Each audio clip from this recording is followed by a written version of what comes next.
Kindness is one of the first instincts you were trained to trust.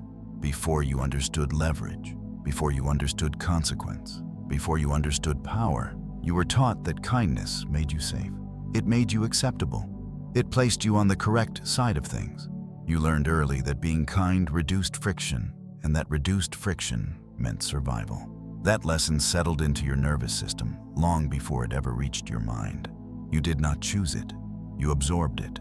By the time you were old enough to think strategically, kindness was no longer a behavior. It was a reflex, something that activated automatically whenever tension appeared, whenever expectations were unclear, whenever someone else showed discomfort. You learned to smooth, to soften, to accommodate without pausing to ask why. And because it worked at first, you never questioned it. In childhood, kindness is rewarded. Teachers approve. Parents relax. Peers include. The lesson is simple and effective. If you are agreeable, life becomes easier. If you are accommodating, conflict decreases. If you are kind, you are protected. What you are not taught is that these rewards have an expiration date. As environments grow more complex, the function of kindness changes. It stops being a signal of cooperation and starts becoming a signal of accessibility. The world does not stop reading it as information. It just reads it differently. Most people never notice this shift. They carry the same instinct into adult systems that are no longer built on care, but on extraction. Workplaces, social hierarchies, relationships. These systems do not reward safety. They reward leverage. And kindness without leverage is not admired. It is utilized. This is where confusion begins. You notice that being kind no longer protects you the way it once did. You are still included, but you are not prioritized. You are still liked, but you are not deferred to. You are still trusted, but you are trusted with responsibility, not authority. You give more and receive less, not suddenly, gradually. Because the process is slow, you do not resist it. You adapt.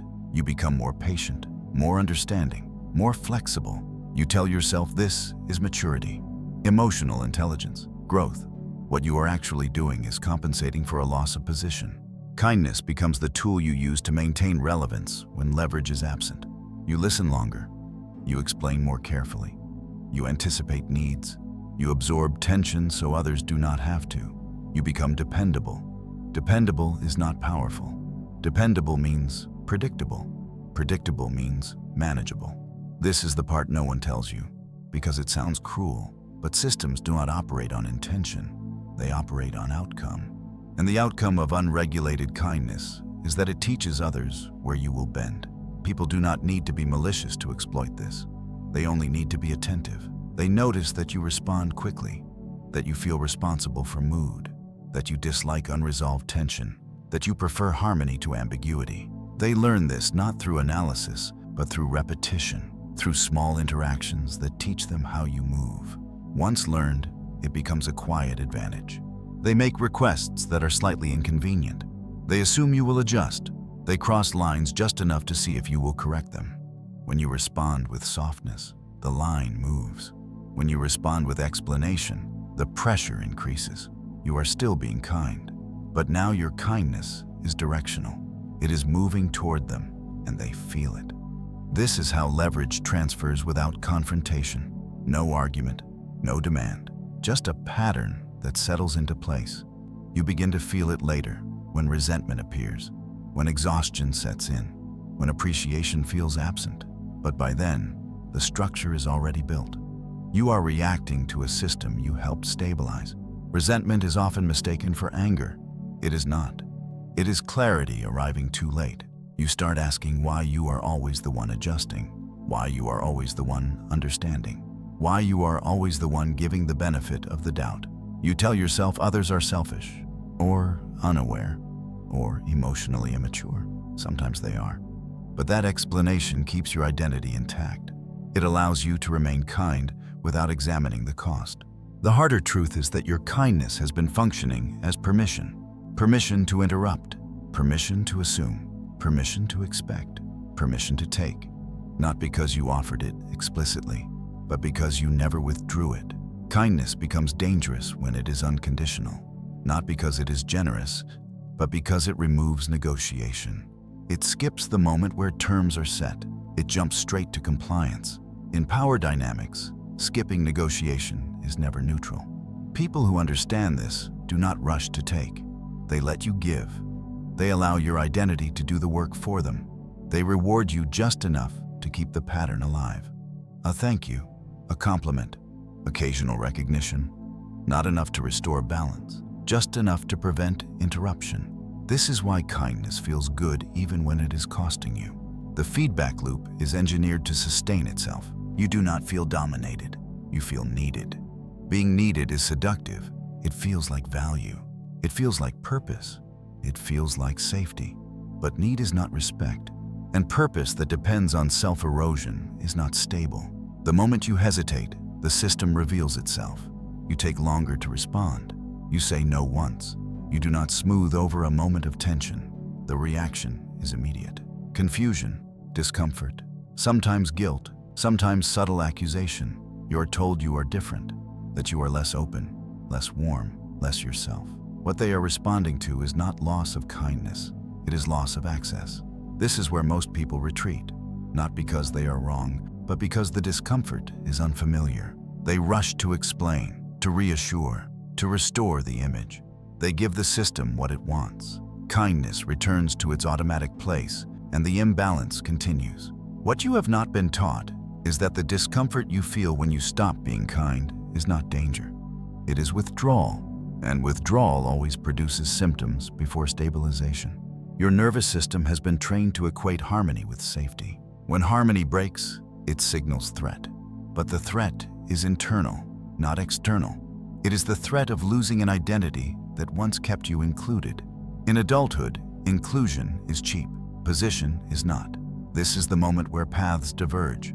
Some people double down on kindness. They become more accommodating, more understanding, more exhausted. They confuse endurance with virtue. Others pause. They do not become cruel. They do not become aggressive. They simply stop filling every gap. They stop managing every emotion in the room. They allow silence to exist where reassurance used to live. At first, this feels wrong, almost rude. You feel as though you are withholding something essential.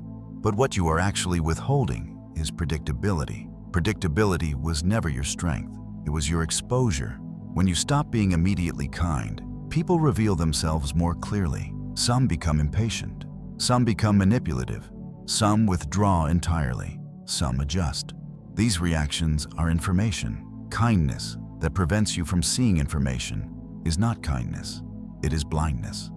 As this realization settles, something begins to loosen inside you. Not relief, awareness. You start noticing the moment kindness wants to move before you decide to move it. That moment was never visible before. Now it is.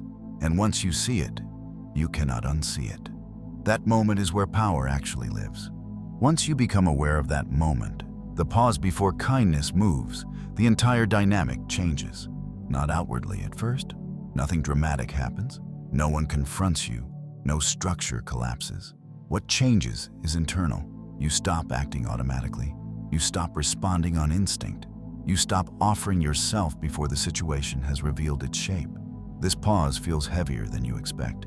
Not because it is difficult, but because it is unfamiliar. You are used to movement, to adjustment, to smoothing. Stillness feels exposed at first, as if you are failing to perform a duty. But there was never a duty, only conditioning. As you hold the pause, you start to notice how often people rely on momentum. They speak quickly, they frame urgency, they imply expectation, they move forward assuming you will follow. When you do not, they slow down, they look again, they recalibrate. Some will try again, slightly more pressure, a different angle, a moral appeal, a reminder of who you are. This is not aggression, it is habit meeting resistance. This is where your old patterns would have reactivated. You would have reassured, explained, justified. You would have rushed to prove that you were still good. Now you do not. You let the pressure sit. This is when power becomes visible. Not as dominance, not as control, but as imbalance correcting itself. People are uncomfortable when they do not know how to place you. When your reactions no longer follow the expected sequence. When kindness does not arrive on cue. They feel unsteady, and that unsteadiness exposes intent. Some reveal frustration. Some reveal nothing and quietly adjust. Each response tells you exactly what role your kindness was playing before. You are no longer guessing. As this continues, you begin to notice how much of your previous behavior was driven by anticipation. You anticipated disappointment. You anticipated conflict. You anticipated being misunderstood. And you acted early to prevent those outcomes. Prevention feels responsible. It feels mature. But it also removes negotiation from the equation. It decides the outcome before the other person has to reveal anything. Now you stop preventing. You allow moments to unfold. When someone is disappointed, you let them be disappointed. When someone misunderstands, you do not rush to correct it. When someone feels tension, you do not absorb it. This is not punishment. It is neutrality. Neutrality is unsettling to those who rely on emotional engagement to steer situations. Without your emotional participation, their leverage weakens. They have to become clearer, more direct, or they disengage. Both outcomes serve you. You also start to notice how often kindness was used to blur boundaries. Requests that should have been negotiations were presented as expectations. Emotional needs were framed as obligations. Time was assumed rather than asked for. When kindness was automatic, these blurred edges went unnoticed. Now they stand out. You begin to respond differently, not with refusal, with structure. You ask questions instead of agreeing. You delay instead of committing. You give partial responses instead of full access. You don't explain why. You simply adjust the flow. This changes how people approach you. They become more deliberate, or they move on.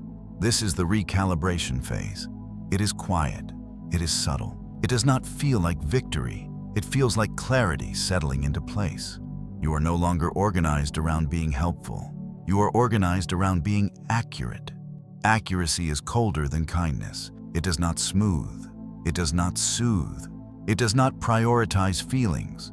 It prioritizes alignment. Alignment requires friction. As friction increases, you notice something unexpected. Your emotional energy stabilizes. You are not drained at the end of interactions. You are not replaying conversations in your head. You are not questioning whether you did enough. Self-evaluation was the tax you paid for being kind. You were always checking. Did I say that right? Did I upset them? Did I handle that well? These questions kept you mentally occupied. They kept you focused outward. As kindness becomes optional, that noise quiets. You are no longer managing impressions. You are managing position. Position does not require explanation. It requires consistency. You show up the same way regardless of emotional pressure. Calm, measured, unrushed. You do not escalate. You do not appease. You let others reveal how they respond to boundaries. Boundaries that are not announced are the most effective. They do not provoke resistance. They simply exist. People either respect them or expose themselves trying to bypass them. This is where your perception of kindness shifts permanently. You see how often kindness was used as currency, traded for approval, traded for peace, traded for belonging. It was never free. It was always strategic, even if unconsciously. Now that it is conscious, it loses its emotional charge. You do not feel guilty withholding it. You do not feel proud offering it. It is no longer tied to your worth. This is the moment where identity loosens. You are not the kind one. You are not the understanding one. You are not the reliable one. You are simply someone who chooses how they engage. Choice changes everything. Without the pressure to be kind, you stop over-explaining. You answer what is asked. No more, no less. You do not fill silence. You do not soften edges that do not need softening. Silence becomes a tool. Silence creates space. Space forces others to move. When you stop filling space with reassurance, people reveal their expectations. They lean forward. They become explicit, or they retreat. Silence is not passive. It is clarifying. At this stage, some relationships begin to feel different, lighter, more honest, less demanding. Others feel strained, awkward, hollow. This is not because you changed. It is because the emotional subsidy ended. Subsidies hide imbalance. When they are removed, structures either stabilize or collapse. You no longer chase stability. You observe it. You begin to understand that many people were not attached to you. They were attached to how you made things easier. When ease disappears, so do they. There is no bitterness in this realization, only recognition. You stop personalizing withdrawal. You stop chasing explanation. You let absence speak for itself. At the same time, something else emerges. Respect, not admiration, not affection. Respect. It appears quietly, in tone, in pacing, in how people ask instead of assume, in how they wait instead of push. This respect was never available to you when kindness was constant. Constant kindness lowers perceived value. Scarcity increases it. You do not create scarcity deliberately. You simply stop over-offering. This restraint creates weight. You begin to feel it in yourself first. A sense of containment. You are no longer spilling energy into every interaction. You are no longer available to be pulled in multiple directions. Your internal state becomes steadier. Emotions still arise, but they do not drive. When frustration appears, you notice it and let it pass. When disappointment arises, you do not act from it. When someone attempts to provoke guilt, you feel it without responding to it. This is not suppression, it is regulation. Regulation creates freedom. You are free to choose response instead of reaction. You are free to disengage without justification. You are free to be misunderstood without correcting the narrative. Misunderstanding loses its threat when your identity is no longer at stake. This is where many people experience a quiet fear. If I am not kind, who am I? The answer is simple. You are present. Presence does not require performance. Presence does not negotiate. Presence does not hurry. As this settles, the external world adjusts around you. Some dynamics end, others deepen. New ones form with clearer terms. You are no longer dragged by emotional currents. You move deliberately. Kindness still exists, but it is no longer central. It is no longer the organizing principle of your behavior. It is one option among many. This is the middle ground, the recalibration zone, where old instincts lose authority and new awareness has not fully solidified yet. Eventually, the recalibration stops feeling active. There is no longer a sense that you are withholding or adjusting or testing anything. The system around you has already responded. The people who could adapt have adapted. The ones who could not have faded into distance without ceremony. What remains is not emptiness, but alignment. A quieter field where fewer things demand your attention and even fewer deserve your response. At this stage, you are no longer thinking about kindness at all. It does not appear as a question or a value or a guideline. It has been stripped of its moral weight and returned to its proper place as a simple behavior, something that may or may not be used, depending on the moment, the context, and the cost. There is no internal debate when you offer it, and no internal conflict when you do not. The tension that once accompanied these decisions has dissolved. What replaces it is stillness, not the stillness of withdrawal or detachment, but the stillness of something that no longer needs to move in order to assert itself. You are not watching yourself as closely anymore. The internal commentary that once evaluated every interaction has grown quiet, not because you learned to silence it, but because it no longer has a role to play. You are no longer negotiating with the world through emotion. When situations arise now, you notice how little they pull at you. Requests no longer create urgency. Disappointment no longer demands repair. Misunderstanding no longer triggers explanation. These things still exist, but they move through you without displacing you. They register, and then they pass. This is what emotional maturity actually feels like when it is not dressed up for approval. There is a grounded quality to it, a density. You are not lighter. You are heavier, but not burdened, anchored, compressed, as if your energy has stopped dispersing outward and has settled into a smaller, more contained space. People feel this before they understand it. They speak differently to you now, not more politely, but more carefully. There is less assumption in their tone, less casual entitlement. They do not rush you in the same way. They wait. They frame things more clearly, or they decide not to ask at all. This is not because you became intimidating. It is because you became unreadable. Unreadable does not mean cold. It means unavailable to manipulation. When someone attempts to provoke an emotional response, there is nothing to hook into. When someone tries to lean on guilt, it slides off without friction. When someone hints instead of asking, The hint goes unanswered. You do not correct. You do not challenge. You do not comply. You simply do not move. This non-movement is what finalizes the shift. You are no longer reacting from identity. There is no longer a self-image to protect, no need to demonstrate goodness, no need to be seen in a particular light. Without that internal pressure, the external world loses much of its leverage. You are not harder, you are quieter. And quiet people are difficult to control.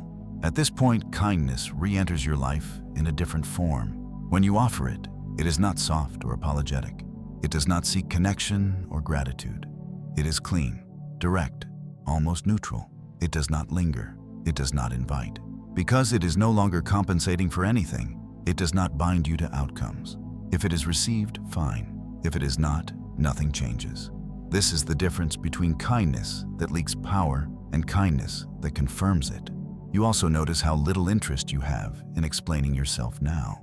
Explanations feel excessive, almost indulgent. You answer what is necessary and stop there. Silence no longer feels like absence. It feels like structure. Structure simplifies everything. Decisions are easier. Interactions are shorter. Emotional recovery is faster.